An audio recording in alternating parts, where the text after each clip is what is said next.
Assalamualaikum warahmatullahi wabarakatuh. Video ini adalah aksi nyata modul 1.4 tentang diseminasi atau pengimbasan budaya positif di UPT SDN 145 Pinrang. Bersama saya Harpiani SPD, calon guru penggerak angkatan 9 dari Kabupaten Pinrang, Provinsi Sulawesi Selatan. Menantikan kami, guruku tersayang, guru tercinta, tanpamu apa jadinya aku? Tak bisa baca tulis, mengerti banyak hal, guruku terima kasihku. Nyatanya diriku kadang buatmu marah, namun segala maaf kau berikan.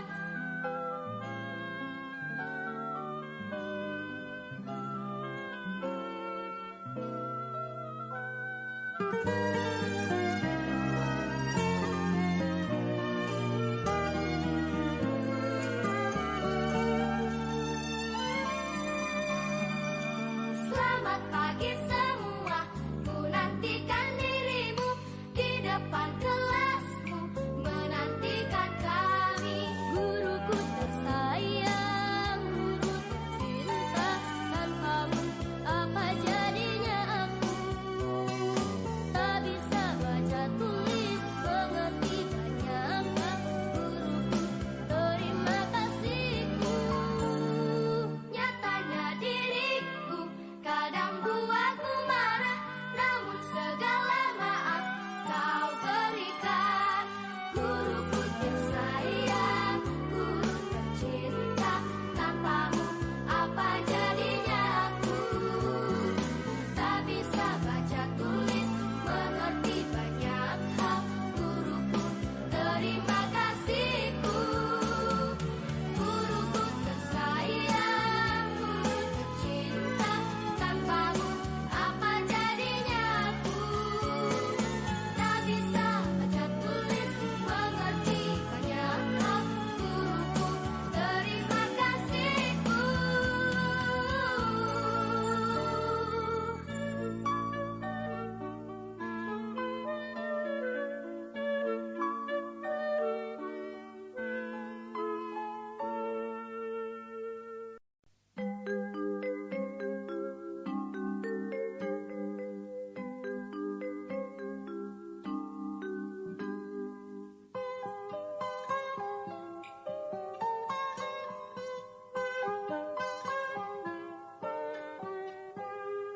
Pagiku cerahku, matahari bersinar, ku gendong tas merahku di pundak. Selamat pagi semua, ku nantikan dirimu di depan kelasmu, menantikan kami. Guruku tersayang, guru tercinta, tanpamu apa jadinya aku? Tak bisa baca tulis, mengerti banyak hal, guruku terima kasihku.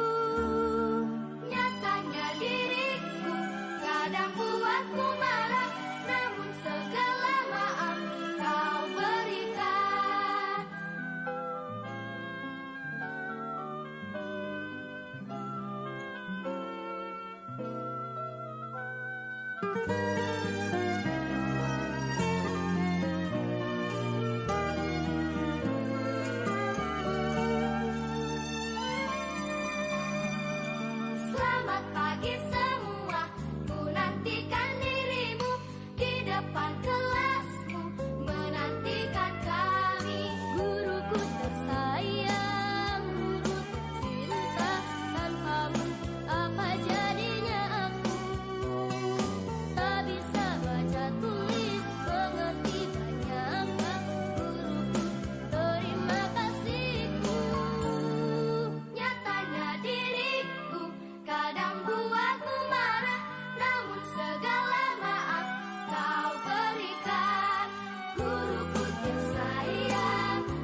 Bismillahirrahmanirrahim.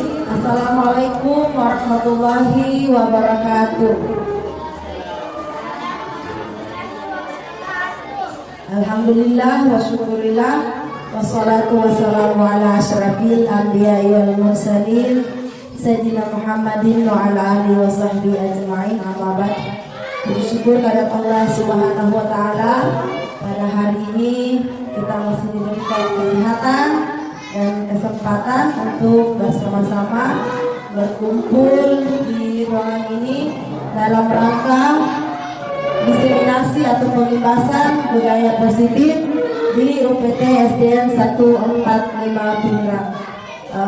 Diseminasi ini adalah aksi nyata modul 1.4 yang merupakan tugas saya selaku calon guru penggerak Angkatan 9 Kabupaten Pingrang, Provinsi Sulawesi Selatan di tahun 2023. Rekan-rekan pendidik yang saya hormati dan anak sekalian saya cintai, hari ini saya akan menjelaskan apa sih itu budaya positif yang insya Allah akan senantiasa kita terapkan di sekolah yang kita cintai ini.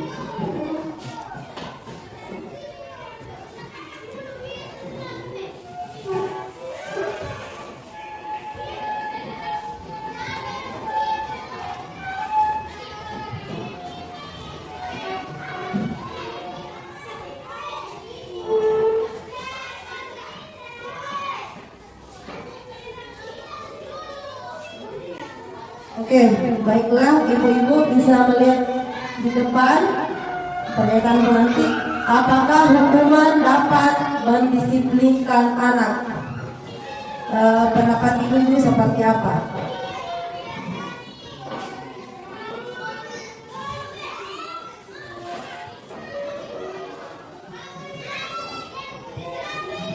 Menurut ibu-ibu bagaimana? Apakah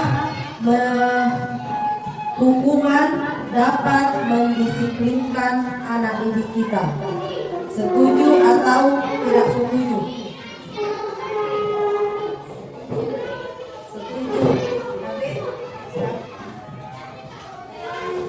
Ya, terima kasih. Menurut saya hukuman itu dapat mendisiplinkan anak asal sesuai dengan apa yang dia laksanakan. Artinya misalnya contoh, dia terlambat datang ke sekolah, maka anak itu harus ditanya terlebih dahulu apa alasannya. Ketika ada alasannya, maka bolehlah kita kasih hukuman yang sesuai dengan kenapa sehingga dia terlambat datang ke sekolah. Boleh. Karena kapan anak-anak juga tidak diberikan hukuman sama sekali, maka anak-anak juga seenak-enaknya akan terlambat datang ke sekolah. Seperti itu. Jadi kalau menurut Ibu Ros bahwa hukuman itu untuk mendisiplinkan anak boleh, dan jelasnya kita harus cari tahu dulu. Nah, itu nanti akan dijelaskan apa sih itu hukuman, apa itu konsekuensi, dan apa itu restitusi. Jadi ada 3. Kalau yang tadi Bu Jolos jelaskan itu sudah hampir masuk ke restitusi, tapi nanti akan kita tahu penjelasan berikutnya. Nah, sekarang apakah pemberian hukuman dengan hal positif seperti membaca dan membersihkan halaman sekolah dapat mendisiplinkan anak? Kurang lebih tadi seperti itu. Jadi kalau biasanya kita memberikan hukuman sama anak-anak itu dengan memberikan misalnya silakan lari keliling lapangan, silakan pungut sampah. Nah, kalau sifatnya positif seperti ini apakah boleh? Boleh. Jadi nanti akan kita akan lihat pendapat ayah ibu setelah melihat materi. Kemudian, apakah memberikan penghargaan dapat meningkatkan motivasi belajar anak? Misalnya kalau dia ranking dapat hadiah, apakah itu bisa membangkitkan motivasi belajar? Bisa menurut ibu-ibu. Nanti kita akan lihat apakah betul bahwa motivasi itu dapat memberikan penghargaan bisa memotivasi anak-anak ataukah hanya ilusi? Nanti akan kita lihat kelanjutannya. Nah, budaya positif adalah perwujudan dari nilai-nilai atau keyakinan universal dan kebiasaan-kebiasaan di sekolah yang berpihak pada murid. Jadi semua yang kita lakukan di sekolah itu adalah tujuannya untuk murid, agar murid dapat berkembang menjadi pribadi yang kritis, penuh hormat dan bertanggung jawab. Budaya positif diawali dengan perubahan paradigma tentang teori kontrol. Nah, konsep utama dari budaya positif yang pertama adalah disiplin positif, nilai-nilai kebajikan universal, teori motivasi, hukuman, penghargaan, dan restitusi. Nah, ini beda. Hukuman beda, penghargaan beda, restitusi beda. Nanti akan kita jabarkan. Kemudian kebutuhan dasar manusia, keyakinan kelas, posisi kontrol, dan yang terakhir segitiga restitusi. Nah, ini perubahan paradigma teori kontrol. Bapak Ibu, saya tanya, pada saat kita mengepalkan tangan, anak-anakku saya tanya juga, kalau kalian mengepalkan tangan, siapa yang bisa membuka kepala tangan? Siapa? Siapa yang bisa membuka kepala tangan? Pada saat kau kepalkan tanganmu sekeras-kerasnya, siapa yang bisa membuka? Diri sendiri. Diri sendiri, bagus sekali. Jadi pada saat kita mengepalkan tangan, orang berusaha membuka sekeras apapun, kalau kita bertahan nggak bisa terbuka. Yang bisa membuka adalah diri kita sendiri. Artinya yang bisa mengontrol kita adalah kita sendiri, bukan orang lain. Jadi walaupun orang lain suruh kita ini itu, kalau kita tidak mau tidak bisa, karena yang bisa mengontrol diri kita adalah diri kita sendiri. Itulah maksud dari teori kontrol. Nah, seperti ini. Selama ini Bapak Ibu kita berada di sini. Ilusi guru mengontrol murid. Kita terlihat bahwa kita bisa mengontrol murid. Kita perintahkan ini, mereka lakukan. Memang terlihat mereka lakukan, tapi kita tidak tahu di hatinya seperti apa. Mereka lakukan yang ikhlas atau tidak. Akhirnya pada saat kita tidak melihat anak-anak, mereka tidak melakukan sesuai dengan yang kita perintahkan. Kemudian ilusi bahwa semua penguatan positif efektif dan bermanfaat. Contoh seperti tadi, kita hukum anak-anak membaca.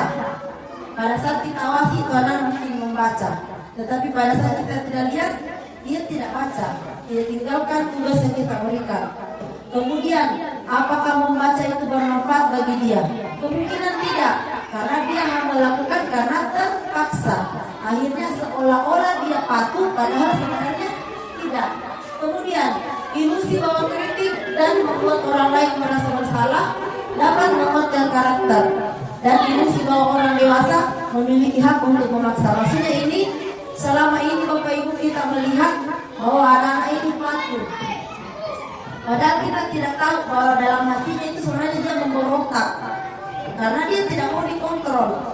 Karena yang mengontrol mereka adalah dirinya sendiri. Jadi kalau selama ini kita bilang patuh anakku, mungkin patuh karena ada rasa takut atau ada rasa tekanan, bukan karena keinginannya sendiri.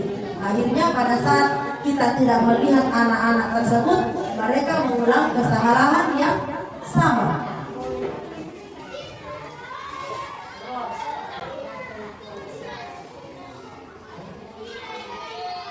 Kemudian, nah ini perubahan paradigma teori kontrol atau ilusi. Dalam stimulus respon, kita mencoba mengubah orang agar berpandangan sama dengan kita. Jadi kita selalu memaksakan keinginan orang bisa terima. Padahal sebenarnya kita itu harus berusaha memahami orang itu.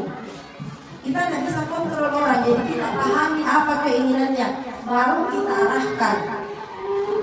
Kemudian perilaku buruk pada stimulus respon itu dilihat sebagai suatu kesalahan. Kalau terkontrol, semua perilaku memiliki tujuan. Maksudnya, anak-anak itu kadang dia berbuat sesuatu di kelas, misalnya datang terlambat karena ada alasannya.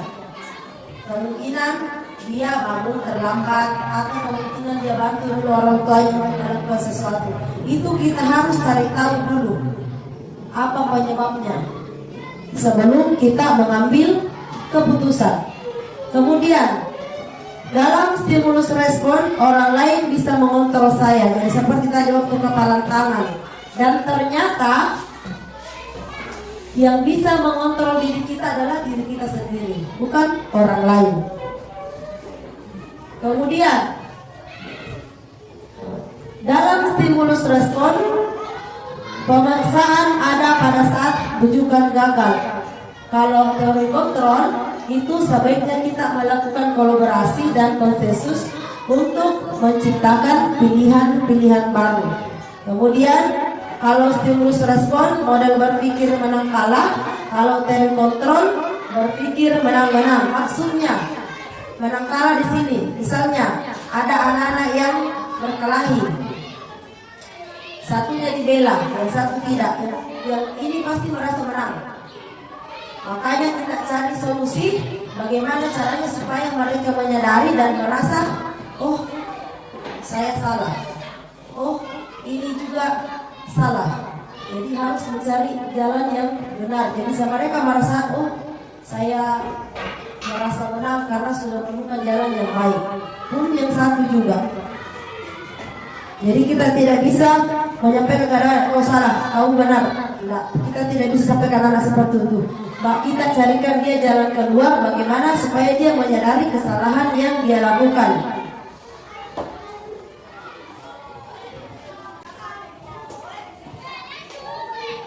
Kemudian, apa sih disiplin itu? Dalam budaya kita, disiplin sering dikaitkan dengan tata tertib, aturan, kepatuhan pada peraturan. Dimaknai menjadi sesuatu yang dilakukan seseorang pada orang lain untuk mendapatkan kepatuhan. Kita cenderung menghubungkan kata disiplin dengan ketidaknyamanan. Jadi selama ini dalam kepala kita itu disiplin harus taat terhadap aturan apapun caranya. Tidak boleh ada alasan A, I, U, E, O. Yang jelasnya kalau A. Itu selama ini pikiran kita tentang makna disiplin. Padahal sebenarnya disiplin yang dimaksud adalah disiplin diri yang dapat membuat seseorang menggali potensinya menuju tujuan mulia, sesuatu yang dihargai dan bermakna. Jadi disiplin itu berasal dari diri kita, seperti tadi teori kontrol. Kalau kita mendisiplinkan diri kita, biar apapun yang terjadi kita pasti akan berusaha melakukan yang terbaik. Bukan karena takut dihukum. Itulah disiplin. Selama ini mungkin peserta didik hadir di sekolah karena takut dihukum, kalau terlambat karena disuruh berdiri di depan kelas. Padahal bagusnya itu dia hadir di sekolah, saya mau hadir di sekolah dengan cepat supaya saya bisa menjadi teladan bagi temanku. Ya seperti itu, itulah tujuan dari disiplin positif. Kemudian disiplin diri juga mempelajari cara kita mengontrol diri, menguasai diri dan bertanggung jawab untuk memilih tindakan yang sesuai dengan kebajikan universal. Nah, disiplin positif adalah suatu pendekatan untuk menerapkan disiplin dari dalam diri anak tanpa hukuman dan hadiah. Jadi kita melakukan disiplin itu jika berhasil, maka anak-anak melakukan karena kesadarannya, bukan karena takut dihukum, bukan karena mengharapkan hadiah. Selama ini anak-anak itu disiplin karena dia takut dihukum dan mengharapkan hadiah. Akhirnya kalau dia tidak diberikan hukuman dan tidak diberi hadiah, dia mengulang kesalahan yang sama karena bukan kesadarannya.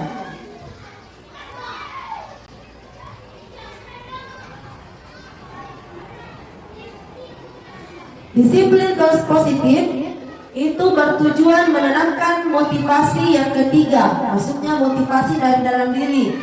Jadi motivasi ketiga itu, motivasi pertama kan hukuman, motivasi kedua adalah hadiah, dan motivasi ketiga itu adalah kesadaran dari dalam dirinya, yaitu kesadaran menjadi orang yang mereka inginkan dan menghargai diri sendiri dengan nilai-nilai yang mereka percaya. Jadi itu yang kita harapkan. Kita berharap anak-anak itu bisa termotivasi dari dalam dirinya. Dan sebagai pendidik, tugas kita adalah menciptakan anak-anak yang memiliki disiplin diri yang positif, sehingga mereka berperilaku dengan mengacu pada nilai-nilai kebajikan universal dan motivasi intrinsik, maksudnya motivasi dari dalam diri, bukan motivasi ekstrinsik. Jadi motivasi dari dalam diri. Kalau motivasi ekstrinsik itu contoh seperti hadiah dengan hukuman. Dan apa sih nilai-nilai kebajikan universal? Nilai kebajikan universal itu adalah nilai kebajikan yang disepakati bersama, lepas dari suku, bangsa, agama, bahasa maupun latar belakang. Jadi kita tidak bisa memilih anak-anak, saya mau disiplinkan itu karena sesamaku, biarkan Tommy nakal itu yang nakal karena bukan dari suku Bugis misalnya, itu tidak bisa. Jadi kita tidak bisa melihat latar belakangnya anak-anak, tidak boleh memilih dia dari suku apa, agama apa, bahasa apa. Kemudian nilai kebajikan adalah sifat-sifat positif manusia yang merupakan tujuan mulia yang ingin dicapai setiap individu. Nilai kebajikan yang ingin dicapai oleh setiap anak yang kita kenal sebagai profil pelajar Pancasila. Lalu ini sebenarnya sudah kita paham. Profil pelajar Pancasila ini beriman dan bertakwa kepada Tuhan Yang Maha Esa dan berakhlak mulia, mandiri, bernada kritis, berkebinekaan global, bergotong royong, dan kreatif. Kemudian ini juga kebijakan universal, kebajikan universal. Ini dari Ibu Primary Years Program. Ada sikap murid, toleransi, memiliki rasa hormat, integritas, mandiri, menghargai, antusias, empati, keingintahuan, kreativitas, kerjasama, percaya diri, komitmen. Mungkin terlihat terlalu banyak Bapak Ibu, tetapi kalau anak-anak menyadari tanpa disuruh, ini mereka bisa lakukan. Nah ini juga kebajikan universal juga, ini sama dengan yang tadi. Ini dari 9 pilar karakter. Kemudian ini dari petunjuk seumur hidup dan keterampilan hidup, lifelong guidance and life skills. Ini juga adalah kebajikan universal. Sebenarnya mirip-mirip, tetapi dari pemahaman orang yang berbeda, tetapi sebenarnya intinya hampir sama. Dan ini dari The 7 Essential Virtues. Ada empati, suara hati, kontrol diri, rasa hormat, kebaikan, toleransi, dan keadilan. Ini yang kita harapkan nanti berada dalam hati dan pikiran anak-anak yang mereka bisa lakukan. Kemudian ini dari Virtus Project, hampir sama juga dengan yang tadi, nilai-nilai kebajikan universal. Kemudian apa sih itu teori motivasi? Motivasi adalah dorongan yang timbul pada diri seseorang secara sadar atau tidak sadar untuk melakukan sesuatu atau tindakan dengan tujuan tertentu. Jadi motivasi itu dorongan dari dalam diri, bukan dorongan dari luar. Kemudian motivasi terbagi dua. Yang pertama motivasi eksternal dari luar, dan motivasi internal dari dalam. Jadi kalau tadi itu motivasi luar itu tadi contohnya tadi adalah hukuman dan hadiah. Kemudian teori motivasi yang pertama itu untuk menghindari ketidaknyamanan. Ini termasuk motivasi eksternal. Jadi anak-anak melakukan sesuatu karena tidak mau dihukum. Karena kalau dia datang terlambat mungkin dihukum berdiri, dihukum lari, dihukum pusat dan lain-lain. Jadi anak-anak akhirnya melakukan tidak dengan ikhlas, tetapi karena ada motivasi dari luar. Kemudian yang kedua untuk mendapatkan imbalan atau penghargaan. Jadi anak-anak mungkin rajin belajar, rajin kerja PR karena dia berharap imbalan. Dia berharap ranking, berharap hadiah buku dan lain-lain. Jadi akhirnya tidak dengan kesadarannya sendiri. Jadi pada saat kita tidak memberikan dia hadiah, dia menjadi malas-malasan, kan sayang. Jadi kita berharap anak-anak melakukan sesuatu karena dari dalam dirinya. Kemudian teori motivasi yang ketiga adalah untuk menjadi orang yang mereka inginkan dan menghargai diri sendiri dengan nilai-nilai yang mereka percaya. Jadi maksudnya adalah anak-anak itu termotivasi melakukan sesuatu karena kesadarannya, karena menghargai dirinya bahwa oh, saya itu mampu, saya itu bisa, makanya saya harus disiplin, saya harus rajin belajar karena saya menunjukkan bahwa saya itu bisa, saya bisa sukses. Jadi bukan melakukan sesuatu karena takut dihukum, karena tak mau dihargai, mau dapat hadiah. Akhirnya kalau tidak ada hadiah dan tidak diberikan hukuman, menjadi malas-malasan dan semaunya.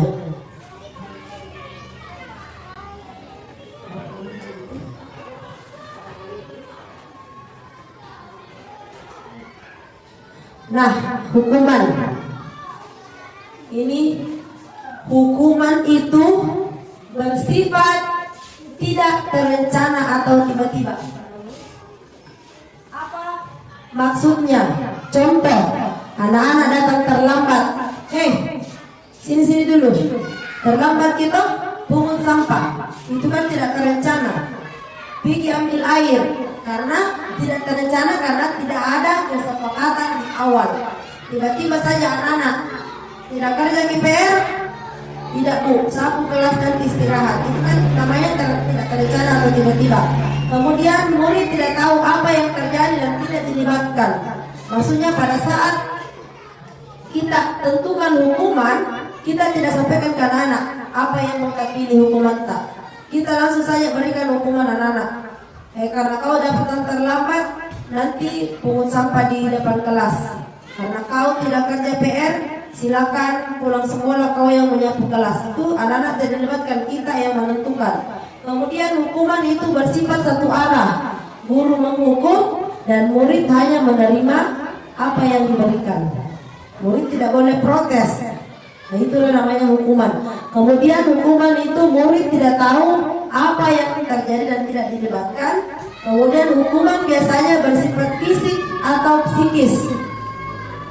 Jadi hukuman itu biasanya disuruh pungut sampah, dimarah-marahi, itu psikis. Kemudian murid tidak nyaman dalam jangka panjang dan membenci peraturan. Akhirnya hukuman itu bisa membuat anak-anak tidak nyaman dan menjadi dendam, membenci hukuman sepanjang waktu karena ibu terlambat gimana segini. Akhirnya dia tertanam di kepalanya, iya besok besar pada ingat itu juga satu marah sekali. Padahal sebenarnya kita tujuannya baik, mungkin cuma jalannya yang kurang tepat. Makanya pemerintah sekarang mencanangkan program guru penggerak agar kita bisa memperbaiki proses pendidikan menjadi lebih baik.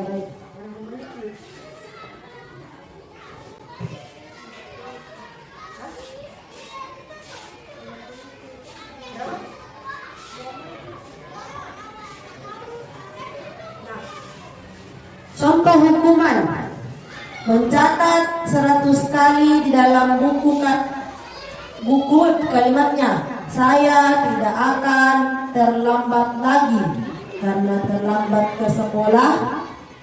Ini jadi pada saat anak-anak terlambat ke sekolah, kita minta dia mencatat, saya tidak akan terlambat lagi, saya tidak akan terlambat lagi sampai 100 kali. Itu termasuk hukuman. Kemudian lari mengelilingi lapangan basket 2 kali karena terlambat hadir di sekolah, itu termasuk hukuman. Kemudian murid diminta untuk push up 15 kali karena tidak menggunakan masker di sekolah. Ini kemungkinan anak SMP SMA bisa. Jadi itu termasuk hukuman. Kemudian itu termasuk hukuman fisik juga, berjemur di lapangan basket pada jam 12 siang karena mengobrol dengan teman. Itu termasuk hukuman.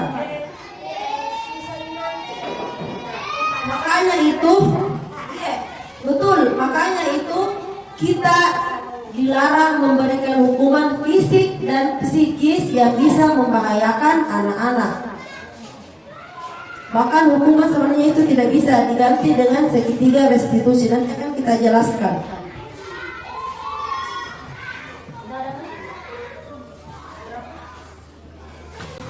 Nah, kemudian kalau konsekuensi, jadi kalau tadi hukuman itu tidak terencana, kalau konsekuensi terencana atau sudah disepakati. Misalnya kalau kita bicara sama anak di sebelum pelajaran, mulai hari ini kalau yang datang terlambat, kita sepakati apa hukumannya, apa konsekuensinya. Nah, itu namanya konsekuensi. Jadi ada kesepakatan sebelumnya. Kalau hukuman tidak ada, langsung saja datang terlambat, silakan lari keliling lapangan. Kalau konsekuensi, kita sampaikan dulu sama anak-anak, kita diskusi.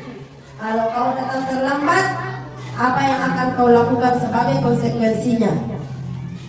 Kemudian konsekuensi itu sudah dibahas dan disetujui murid dan guru. Jadi setelah kita bahas dan disetujui oleh murid dan guru, baru bisa berjalan. Kalau murid tidak setuju, itu masih termasuk hukuman. Jadi kita harus sepakat dulu sama murid. Kemudian sikap guru senantiasa memonitor murid. Jadi kita guru selalu memonitor kalau konsekuensi sahabat terlambat, dikasih naik konsekuensinya. Jadi itu. Kemudian murid dapat dibuat tidak nyaman dalam jangka pendek. Jadi karena dia sudah tahu, sudah yakin, kalau saya terlambat ada konsekuensinya begini. Jadi dia merasa tidak nyaman walaupun dalam jangka pendek karena dia sudah tahu konsekuensi dari kelakuannya. Kemudian konsekuensi itu diberikan berdasarkan suatu data yang dapat diukur. Jadi contohnya dia datang terlambat, ada konsekuensinya. Oh, datang terlambat berarti dia membersihkan kelas setelah pulang kelas, itu bisa diukur.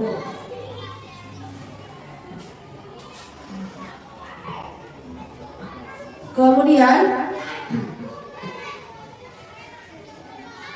jadi kita berharap kita sudah tinggalkan itu budaya hukuman, beralih menjadi konsekuensi dan restitusi. Lalu apa itu restitusi? Restitusi itu hampir sama dengan konsekuensi, tapi perbaikan dari konsekuensi. Kalau konsekuensi itu ada kesepakatan di awal, tetapi bentuk hukumannya, bentuk konsekuensinya belum membuat anak-anak menyadari kesalahan, ya, masih bersifat sementara. Nah, ini contoh konsekuensi: memberikan coretan yang dibuat, membersihkan coretan yang dibuat murid di meja tulis. Jadi pada saat anak-anak melakukan kesalahan, mencoret-coret di meja, ya konsekuensinya dia harus bersihkan meja tersebut. Kalau hukuman dia mencoret meja, kita suruh dia lari keliling lapangan, itu namanya hukuman. Kalau konsekuensi konsekuensi dia harus memperbaiki apa yang sudah dia lakukan. Nah, contoh seperti ini, membersihkan coretan yang dibuat di meja tulis. Kemudian pada saat dia mencoret kertasnya temannya, ya dia harus mengetikkan kertas tugasnya temannya. Itu namanya konsekuensi. Kalau misalnya dia mencoret bukunya temannya, terus hukumannya pungut sampah, itu kan tidak nyambung. Artinya itu adalah hukuman. Jadi kalau hukuman itu dia tidak nyambung antara kelakuannya dengan hukumannya. Kalau konsekuensi nyambung antara kelakuannya dengan apa yang harus dia lakukan setelahnya. Kemudian membersihkan tumpahan air di meja tulis karena tersenggol pada saat belajar, itu juga termasuk konsekuensi. Karena dia menumpahkan air, ya dia harus bersihkan. Jadi restitusi itu adalah pendekatan untuk menerapkan disiplin positif. Jadi disiplin positif itu adalah disiplin yang berasal dari diri murid, bukan karena paksaan, bukan karena hukuman, bukan karena motivasi, bukan karena motivasi eksternal. Kemudian restitusi itu mereka belajar dari kesalahan, memperbaiki hubungan, tawaran, bukan paksaan. Maksudnya kita menawarkan kepada anak, kau melakukan kesalahan ini, apa yang bisa kau lakukan untuk memperbaiki dirimu, untuk memperbaiki kesalahanmu. Bukan kita paksa anak, karena kau berbuat begini, lakukan ini. Itu termasuk hukuman kalau kita dari kita ke anak-anak. Jadi kita tawarkan kepada anak-anak apa yang bisa dia lakukan untuk memperbaiki kesalahannya, memperbaiki karakternya. Kemudian restitusi itu menuntun murid untuk melihat dari dalam dirinya apa kebajikan yang ada di dalam dirinya. Kemudian kita fokus pada karakter, bukan tindakan. Jadi karakternya murid yang mau diperbaiki, bukan kita berikan tindakan fisik yang bisa jadi justru memperburuk keadaan. Jadi kita cari jati dirinya murid, kita perbaiki karakternya. Kemudian kita fokus pada solusi, bukan fokus pada permasalahannya. Kita fokus pada solusi untuk mencari jalan keluar terbaik agar murid tersebut bisa menyadari kesalahannya dan tidak mengulangi walaupun kita tidak melihat. Jadi dengan restitusi ini kesadarannya anak-anak yang digali. Jadi kita tidak perlu mengawasi selalu murid, tetapi dia tetap melakukan kebaikan, dia tetap jujur, dia tetap buang sampah di tempatnya meskipun kita tidak lihat, karena dia sudah sadar dari dalam dirinya. Kemudian mengembalikan murid pada kelompoknya. Jadi itu adalah restitusi.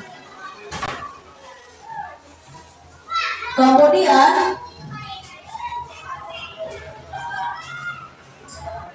kita berharap ya Bapak Ibu, kita ubah mindset kita yang semula dari hukuman, yang dulunya sanksi, kita jadikan sebagai restitusi. Kemudian keyakinan kelas, ini salah satu jalan untuk melakukan budaya positif. Jadi tadi itu budaya positif, tadi itu salah satunya adalah restitusi. Sekarang adalah keyakinan kelas. Apa itu keyakinan kelas? Yaitu metode untuk menimbulkan kembali disiplin positif yang didasari oleh motivasi dari dalam diri. Jadi keyakinan kelas itu adalah metode untuk menimbulkan kembali disiplin positif yang didasari oleh motivasi dari dalam diri. Jadi kita membuat keyakinan kelas, tujuannya anak-anak melakukan karena kesadaran dari dalam dirinya, sesuai tadi posisi kontrol yang pertama, bahwa anak-anak tersebut yang mengontrol dirinya. Itu tujuannya keyakinan. Kalau peraturan kelas, anak-anak itu melakukan karena mau dipuji, karena takut dihukum. Kalau keyakinan kelas itu mereka melakukan karena kesadaran dari dalam dirinya. Kemudian implementasi keyakinan kelas di latar belakangi bahwa ditemukan beberapa murid yang sudah diingatkan untuk melakukan tindakan kebaikan, besok masih mengulang. Melakukan kesalahan hari ini, besok mengulang lagi, karena mereka belum menyadari dari dalam dirinya, hanya karena takut dimarahi, hanya karena tidak dilihat. Jadi dia buang sampah di sembarang tempat, hari ini dihukum, besok masih mengulang. Karena Nabi bilang tidak ada juga guru yang lihat. Dia tidak menyadari dari dalam dirinya. Kemudian pembentukan keyakinan kelas. Apa bedanya dengan peraturan kelas atau peraturan sekolah? Yang pertama, dia lebih abstrak daripada peraturan. Kalau peraturan kita bilang harus dilarang datang terlambat, kemudian buang sampah pada tempatnya. Padahal itu bisa kita ringkas menjadi disiplin. Disiplin artinya ya dia disiplin berpakaian, disiplin datang di sekolah. Kemudian bentuk keyakinan kelas itu berupa pernyataan universal yang tadi pertama kita jelaskan. Ada percaya diri, ada kejujuran, ada kesehatan dan lain-lain. Kemudian keyakinan kelas dibuat dalam bentuk positif. Maksudnya kita jangan bilang dilarang ini, dilarang itu, dilarang ono. Nah ini itu bersifat negatif. Jadi usahakan bersifat yang positif. Kemudian tidak terlalu banyak agar mudah dipahami dan diingat. Jadi jangan keyakinan kelas itu tidak perlu dibikin 1 sampai 100. Biar 5. Kalau anak-anak meyakini itu bisa melakukan, alhamdulillah. Kemudian buat keyakinan yang dapat diterapkan di sekolah. Jangan dipaksakan. Biar sedikit, kalau anak-anak bisa menyadari dan melakukan, itu lebih baik. Akhirnya akan meningkat menjadi lebih baik kalau dia sudah motivasi dirinya menjadi lebih disiplin, menanamkan dirinya tentang budaya positif. Maka tanpa harus diawasi, tanpa harus selalu dinasihati, anak-anak melakukan kebaikan. Kemudian semua warga sekolah harus ikut berkontribusi. Makanya kita adakan kegiatan seperti ini, budaya positif, diseminasi supaya semua paham. Jadi semua bisa melakukan, jadi kita saling membantu. Guru, murid, orang tua, pimpinan, semua harus bekerja sama. Karena walaupun kita sudah berusaha di sekolah, tidak ada bantuan di rumah, setengah mati juga. Jadi orang tua harus berkolaborasi dengan siswa, harus berkolaborasi dengan guru untuk menciptakan budaya positif. Kemudian budaya positif itu dalam bentuk keyakinan kelas harus tetap ditinjau dari waktu ke waktu. Misalnya anak-anak sudah menyadari tentang disiplin berpakaian, disiplin kehadiran dan lain-lain, maka bisa jadi kita kembangkan, kita ganti atau tambahkan dengan keyakinan yang baru. Jadi biar tidak banyak, kalau anak-anak sudah paham, sudah melakukan karena kesadarannya, bisa ditambahkan keyakinan kelas yang sudah kita buat.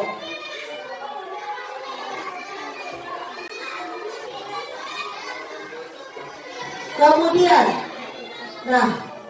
bisa kita lihat perbedaan antara peraturan dengan keyakinan kelas.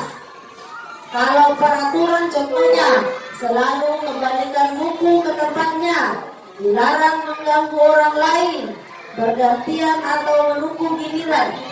Kalau keyakinan kelas selalu kembalikan buku ke tempatnya, kita bisa tulis menjadi tanggung jawab. Tanggung jawab di sini bisa mencakup anak-anak tidak mencoret buku, anak-anak tidak melipat, anak-anak kembalikan buku di tempatnya. Padahal cuma satu ini, tapi isinya banyak. Kalau ini dia hanya kembalikan buku ke tempatnya, bisa jadi dia coret-coret, bisa jadi dia gunting, bisa jadi disobek. Tapi kalau kita tulis tanggung jawab, sudah bisa mencakup mengembalikan ke tempatnya, membersihkan itu bukunya, bisa jadi dia bungkus, dia tidak coret, dia tidak robek. Kemudian dilarang mengganggu orang lain. Bisa kita ubah keyakinan kelas menjadi menghormati orang lain dan diri sendiri. Maksudnya kalau kita menghormati orang lain, secara kita langsung kita menghormati diri kita, menghargai diri kita. Kemudian bergantian atau menunggu giliran, kita bisa ganti menjadi menghormati orang lain atau kesabaran. Karena kalau kita berdasar-dasarkan, artinya kita tidak menghargai orang lain. Orang sudah datang duluan, terus kita mau menyalip. Artinya anak-anak itu tidak menghormati kehadiran orang lain.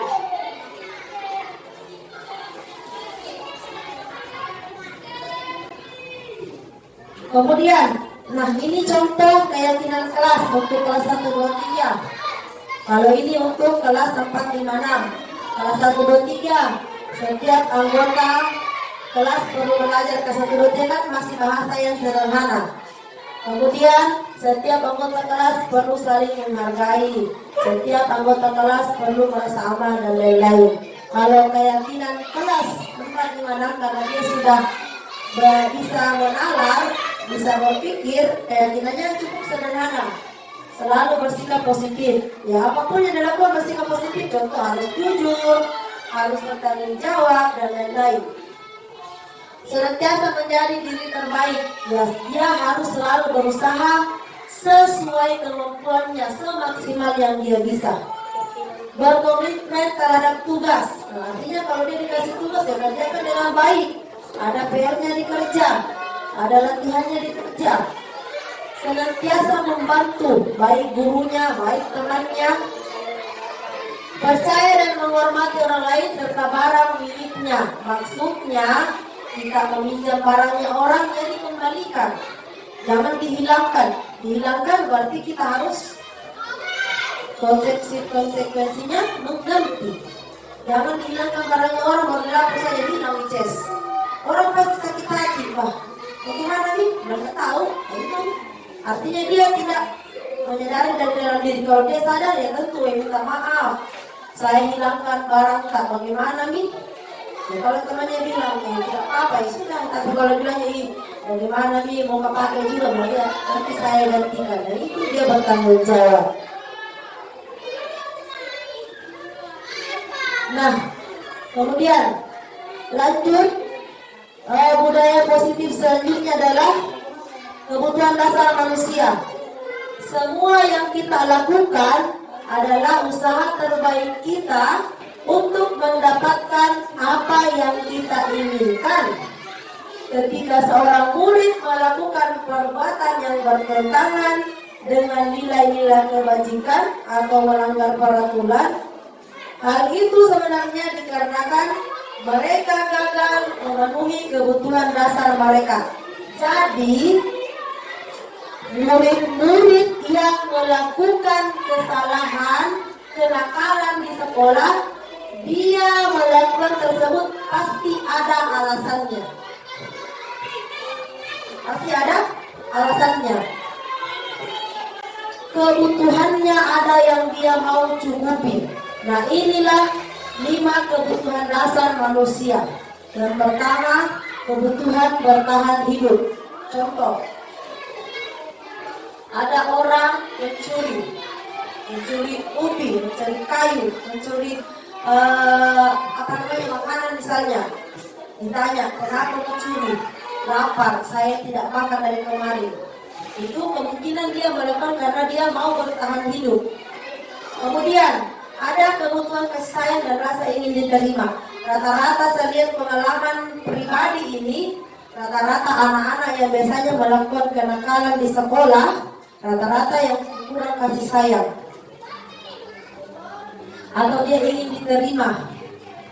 Jadi mungkin di rumahnya dia hanya tinggal dengan neneknya misalnya, neneknya sibuk, atau dia tinggal dengan orang tuanya sibuk, pekerjaannya banyak, akhirnya dia terbengkalai. Makanya dia melakukan sesuatu di sekolah agar dia diperhatikan, agar dia disayang. Kemudian kebutuhan dasar selanjutnya adalah kebebasan. Jadi murid itu butuh kebebasan tetapi harus tetap diarahkan. Kemudian kebutuhan dasar yang selanjutnya adalah penguasaan atau pengakuan atas kemampuan mereka. Jadi kalau anak didik kita punya kelebihan, kita harus akui, kita harus dorong supaya bisa lebih berkembang. Kemudian murid itu butuh kesenangan. Jadi kita jangan tekan selalu, jadi biarkan dia bermain. Kalau waktunya lagi bermain, jangan dilarang. Karena memang murid anak sekolah itu memang masanya bermain. Kemudian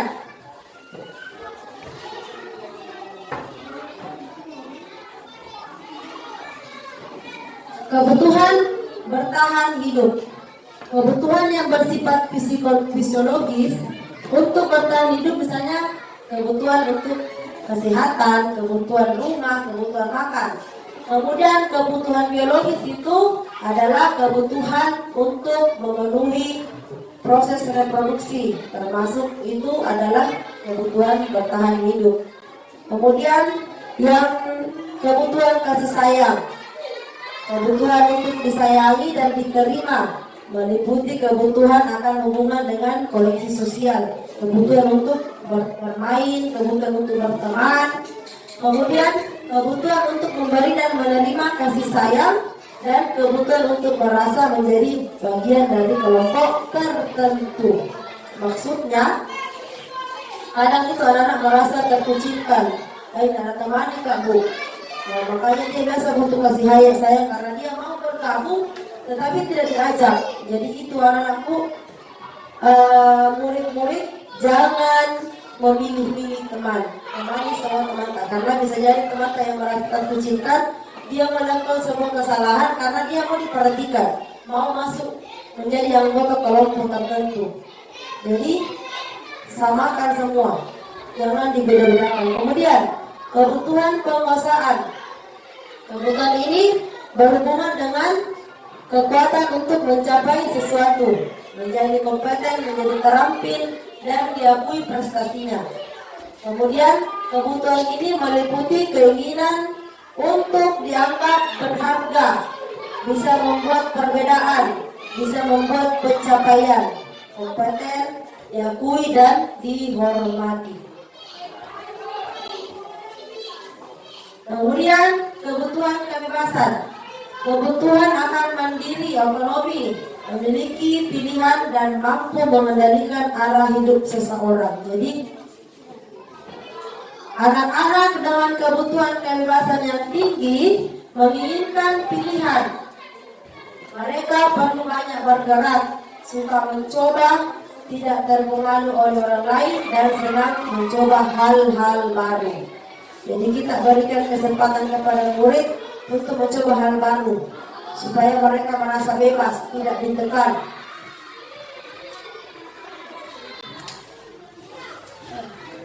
Kemudian kebutuhan dasar yang selanjutnya adalah kebutuhan akan kesenangan. Namanya anak-anak, mereka senang bermain, mereka senang tertawa, jadi dalam melepaskan mereka bermain sesuai dengan keinginannya. Yang penting itu aman dan tidak membahayakan mereka. Kemudian anak-anak dengan kebutuhan dasar kesenangan yang tinggi biasanya ingin menikmati apa yang dia lakukan, dan ada kaitannya antara kebutuhan dan kesenangan belajar. Jadi mereka pembelajaran sesuai keinginannya, jangan keinginan tak. Yang penting itu bisa menuntun, jangan dipaksakan keinginan tak. Nah, ini 5 posisi kontrol. Ini adalah salah satu materi dari budaya positif. Yang pertama, menghukum. Contoh kata-katanya, kamu tidak pernah benar melakukannya, selalu salah. Itu hukuman psikis. Atau kita hukum dia lari ke di lapangan dan lain-lain. Kemudian kata-kata kalau membuat rasa bersalah, kita sampaikan sama anak, saya kecewa sekali sama kamu. Saya sudah setengah mati ajar kau, tidak ada beres. Itu anak-anak akan merasa bersalah, dia akan tertekan, dan Bisa jadi dia menjadi malas melakukan karena sudah banyak berusaha, guruku tidak menghargai. Kemudian posisi teman. Jadi guru itu kadang kita berada pada posisi teman. Kita tanya anak-anak, ayolah lakukan dari saya. Dari kerjain nanti saya kemarin kepala sekolah. Itu posisi guru sebagai teman. Kemudian posisi guru sebagai pemantau, biasanya kata-katanya itu bilang apa yang kau lakukan, semua mau diawasi. Nah itu. Dan posisi terbaik itu adalah manajer. Jadi ini posisi yang biasa kita lakukan Bapak Ibu. Menghukum, membuat rasa bersalah, menjadi teman, posisi pemantau. Dan posisi terbaik itu adalah menjadi manajer. Maksudnya kita berbincang dengan anak-anak tentang bagaimana jalan keluar dari semua masalah. Biasanya itu paling banyak, paling sering kita lakukan adalah ini: menghukum, membuat rasa bersalah, memantau.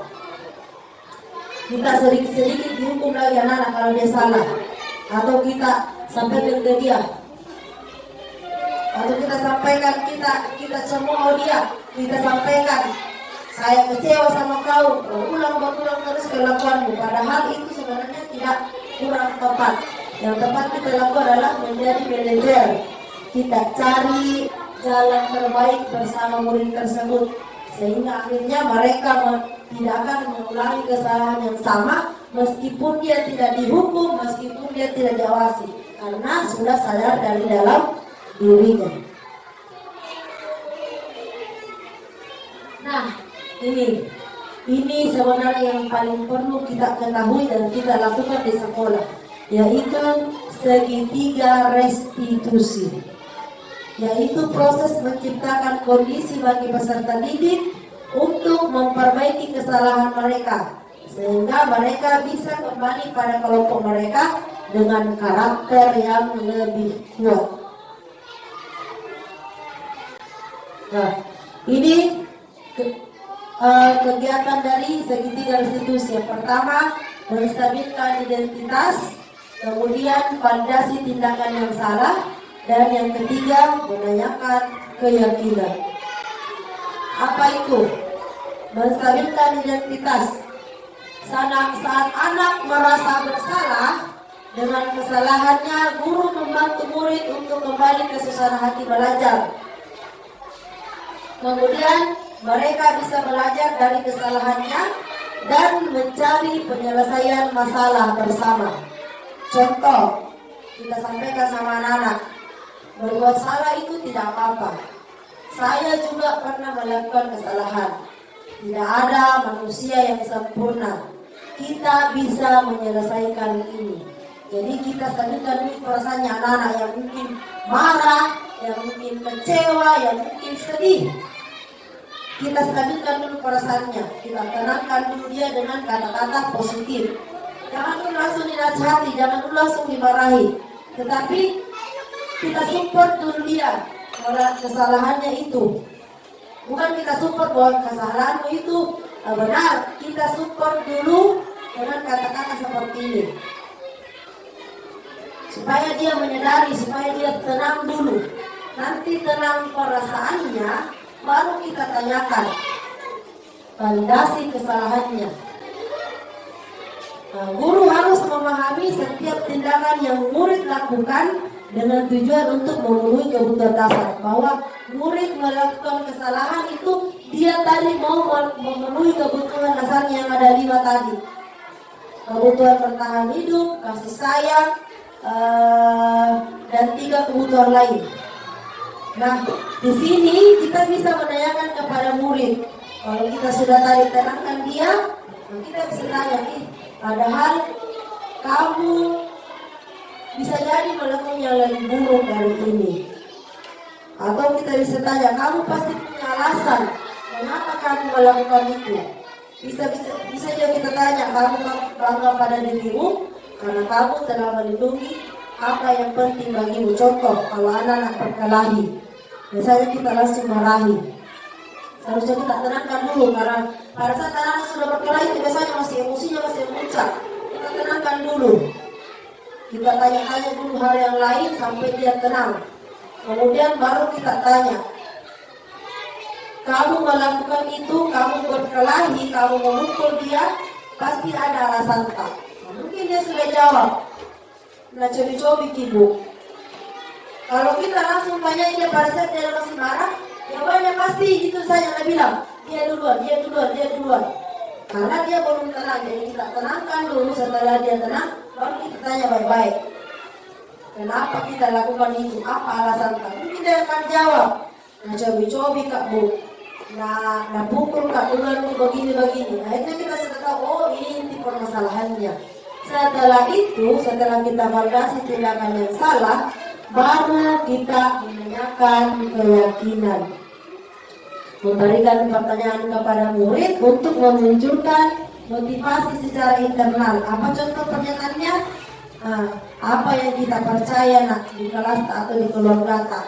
Mungkin dia akan jawab bahwa kita harus saling menghargai, harus saling menyayangi. Kemudian apa nilai umum yang telah kita sepakati? Kita harus menghargai orang lain misalnya. Kemudian kita bisa tanya, apa bayangan kelas ideal?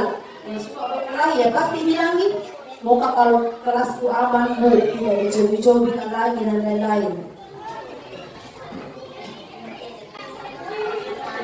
Nah, Bapak Ibu sekalian, saya kira demikianlah materi budaya positif hari ini. Terima kasih atas partisipasi Bapak Ibu. Mudah-mudahan apa materi yang saya sampaikan hari ini bisa kita aplikasikan di sekolah yang kita cintai, khususnya bagi saya pribadi. Mudah-mudahan kita bisa memperbaiki diri menuju pendidikan yang sesuai dengan filosofi Ki Hajar Dewantara. Terima kasih Bapak Ibu atas perhatian luar biasa sekali pada hari ini. Tepuk tangan dulu untuk kita semua. Luar biasa sekali, alhamdulillah alamin.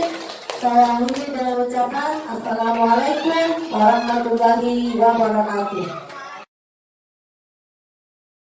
Terima kasih sudah menonton, semoga bermanfaat. Assalamualaikum warahmatullahi wabarakatuh.